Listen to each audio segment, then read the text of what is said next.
look at this box. This thing is awesome. So we have the Blastoise VMAX Battle Box. There's also a Venusaur version, which we'll be doing soon as well.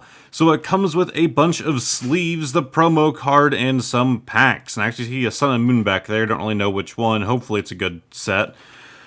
But yeah, this box looks insane, regardless of what's in it. I like the artwork with our Mega Blastoise there. That is awesome. Also, this came straight from the Pokemon Center, and they actually put a barcode over their own barcode. Couldn't really tell you why. Alright, so let's start pulling things out. Our first thing is the Blastoise VMAX. That is such a shiny... I burped. Shiny and textured boy as well. It has... almost like a waving pattern kind of coming up around, which is really fitting for the pattern of his shell as well. That is really cool. Yeah, again, it's a promo. Don't expect it to have a whole lot of value, but if I had to assume, it probably has more value than some of the other promos. And, of course, we have our code card for whoever wants it. And what I think is the coolest thing about his big brother, the big boy version, is that once again, it is also a textured card with the same texture pattern, which means that it's going around like the outside of it. I have a giant binder I can put these things in, which is sick. But look at this thing. That is way too cool. And with these VMAX cards like the rainbow effect going on, getting a jumbo version of them is just awesome because there's so much detail that's being kind of obscured by the crazy colors that you're seeing that when it's blown up, it's so much easier to like look at and see the detail. As for the packs, we have a Battle Styles, another Battle Styles, a Darkness Ablaze, definitely happy about that, and a base set Sun and Moon, also happy about that. That's pretty cool.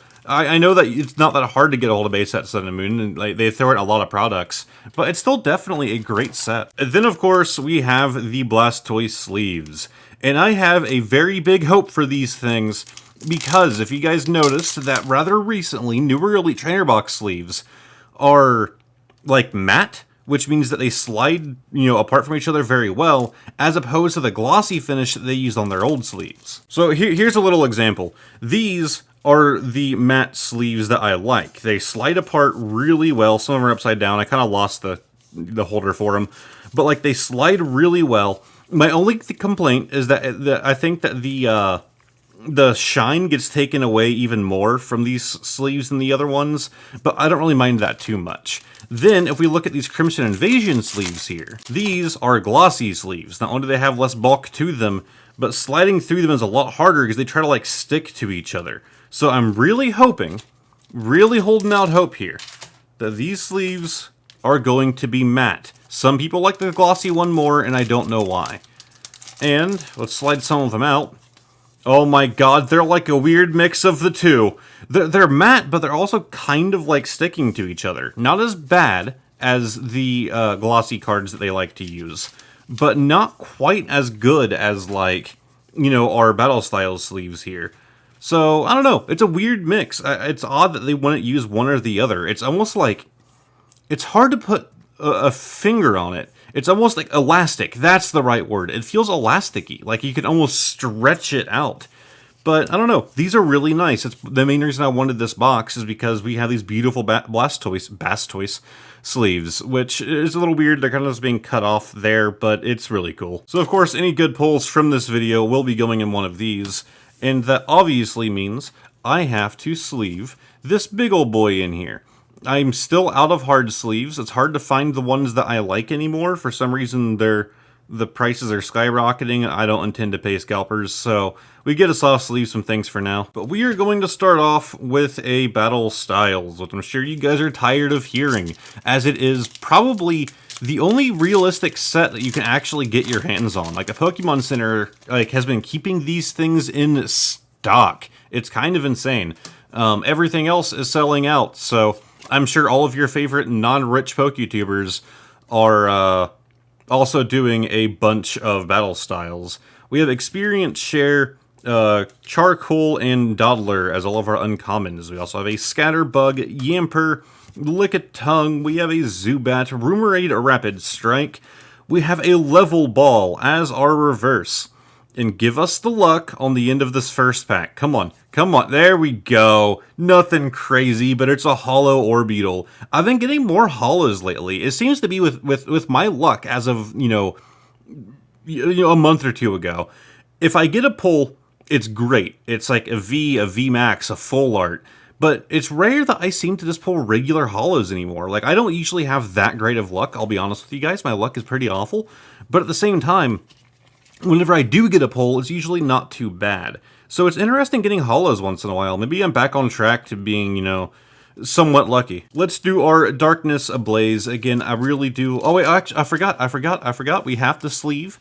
I always sleeve my holos. We have to throw you in one of these awesome Blastoise sleeves. So there's our Orbeetle. And you can see what I mean. Like, the holo effect is taken away a lot more by these sleeves than they are from the glossy ones. But I prefer that since they can actually slide apart really easily and it's not hard to actually go through these cards. Anyways, now it's Darkness Ablaze.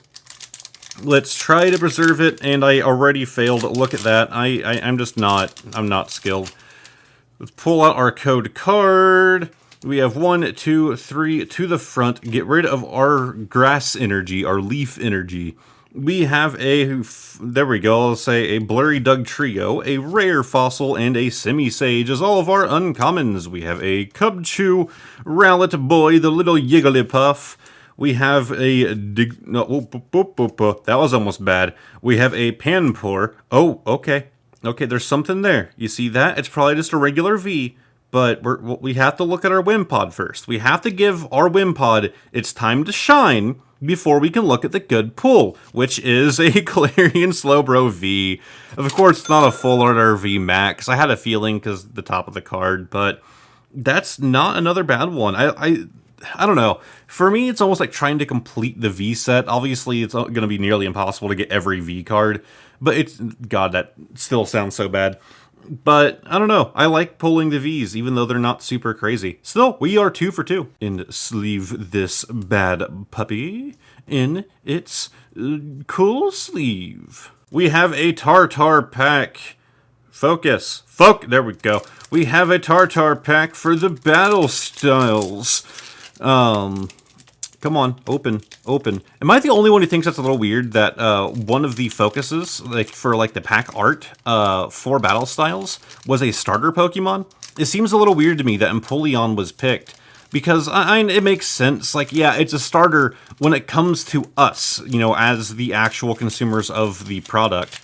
But, if you think about it in the context of the games and in the, Pokemon lore, they're not really starters. They're not really that special. They're just more of, more rare Pokemon. So I kind of get why they did it. It's kind of neat. I like the idea of as bad as this sounds, of kind of watering down the starters so that way they don't feel quite as special, if you get what I mean. Yes, they will always be special to us, but it's interesting to have them being special to us while also being more... not taken as seriously by the Pokemon Company, if you understand what I'm meaning by that. As in, it feels more like we actually enjoy them because we want to, not because they're particularly special or rare. We have a Murkrow as a reverse. And on the end, an Aegislash. Another holo. We are 3 for 3. Again, pretty sure I already have this card because I have everything that's not good out of battle styles, but I remember the last time I pulled this, I loved the holo effect with the straight down vertical lines. It looks really cool, but it's just a duplicate. I've done way too many battle styles. Let's finish this video off with a 4th good pull from this Sun and Moon pack. Again, I'd really like to preserve this one. Maybe. Ooh, we're getting there. Come on. But see, using a starter Pokemon for, the Sun and Moon packs. Oh, look at that preservation. Look at that. Anyways, using a starter Pokemon for, the Sun and Moon packs makes sense, because they actually used all of the starters. So the fact that they only used a single starter from one of the generations, I don't know, it's kind of interesting to me. Yeah, we didn't pull all the cards out. That's the issue with trying to open these cards carefully. We're just gonna, lay those down. And I think it's just the code card. There we go. See, we got it. We're still going, even if it's slowed down a little bit. 3 to the front. It's Sun and Moon, so we do have an energy being electric. We have a Krokorok Pimimikyu. I really hope I said that right, because that's a Pokemon whose name I don't think I've ever actually said. Double colorless energy. I kind of like getting the special energies because energies are so boring. It's nice to get special ones. We have a Sandy Gast, a Dratini, Aeolin Diglett, Bunsweet. We have a Skarmory, Chinchou, I want to believe you're pronounced, as a nice looking little reverse. But the end, to get us 4 for 4, is a Butterfree. You ruined my life. And for your end of video recap, everything that was a reverse or better. We have the Murkrow, the Wimpod, Chinchou, however the hell you pronounce it, Level Ball. We have the Hollow Orbeetle, the Hollow Aegislash, the Galarian Slowpoke V, and of course the promo, beautiful Blastoise VMAX with his older brother, which I just realized from touching it is cut very poorly. Oh. Hold on a minute. So first up, if you look at the back, you can tell the centering isn't like super amazing. There's a fair amount of whitening, which always happens on these cards.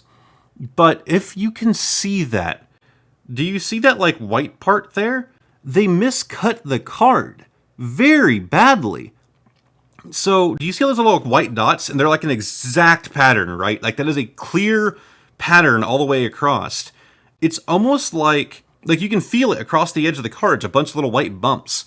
It's like whenever you have, like, something that's perforated, like perforated cardboard, to where it's, it's cut in a way that you can just, like, pull it apart. Or almost like perforations on paper that you would have in a notebook. You can just pull it right off. This is perforated. I don't know if there's, like, if they're doing that to print these now. It looks like this was perforated, but with the edges not being done that way, like the very corners, because they round their cards. And then they would just like tear it off from the card next to it, leaving this weird corner here if they tore it on and took a little bit too much off of the edge, leaving us almost like a little gap there. Again, my camera can't focus too close. Like a weird little gap on the corner there, and a little bit there as well. But the other end of the card, I'm not seeing any of that. There is whitening. There's a fair amount of whitening. But maybe this is like on the edge of a sheet? I can't believe, like, I refuse to believe that they're perforating these to make them. It doesn't mean that they're not. But it's really hard to believe that they would do that. That is a very interesting discovery. So any of you who might not fully understand what I mean by perforation, I actually have another Pokemon product I can use as an example. I have it in this little folder. These are actually really old, by the way. Let me just pull one of these out. I happen to have a bunch of them. These were done at Burger King way back in the day.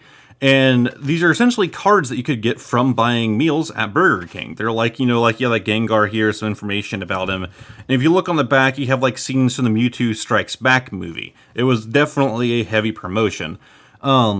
These are perforated. The idea, which I don't want to do to these, is I want to keep these preserved, so I'm sorry about that, is you can probably make out there in the light all of those little ridges, and you can just tear it like with paper. So Pokemon Company has done this before. It was just a very, very long time ago with a Burger King promotion.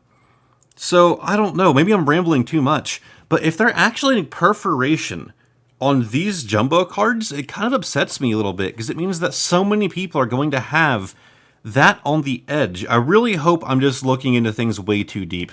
It could just be a miscrimp of some kind, but they don't really crimp these in there either.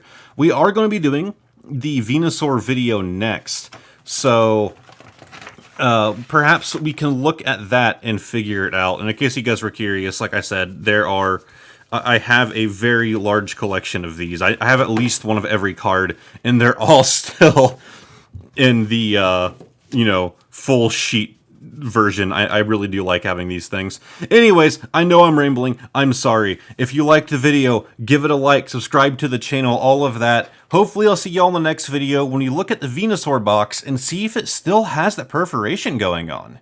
Goodbye.